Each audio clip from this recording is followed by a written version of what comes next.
Hello everyone, welcome to Productions Made Easy. Today we'll be discussing the different parameters of the EQ. As you can see, we have the EQ on the snare right now. Now, when you open it up, you see it opens up with 4 bands. The 4 bands, the red one is for the low frequency, the orange is for the low mid frequencies, the yellow is for the mid frequency, the green is for the high mid frequency, and the blue is for the high frequencies. For the high frequencies and the low frequencies, you can tell that there's 2 options. You can click on the bell option or on the shuffling option. There's also 2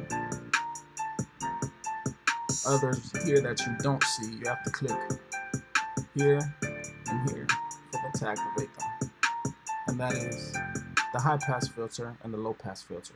There's also 2 knobs here, the input and the output knob. The input knob is for the amount of EQ that's being inputted in whatever track that you put it on, and the output, as you can see, would raise the gain or lower the output of whatever you put it on. Alright, now I'm gonna let you guys listen to this for a little bit.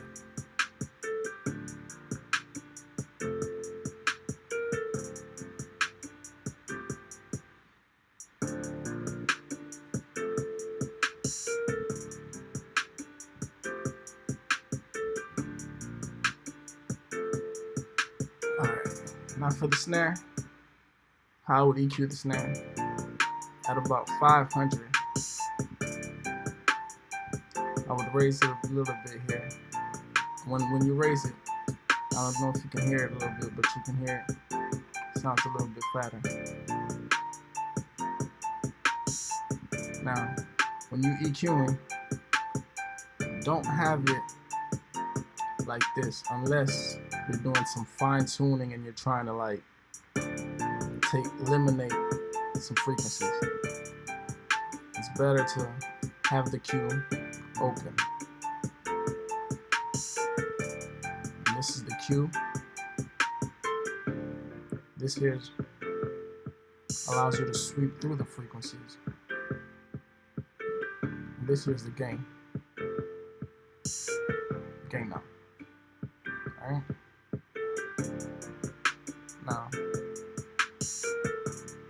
when you're EQing, you have to remember that everything gets a high pass filter except for the bass. That's right, you never put one of these on the bass.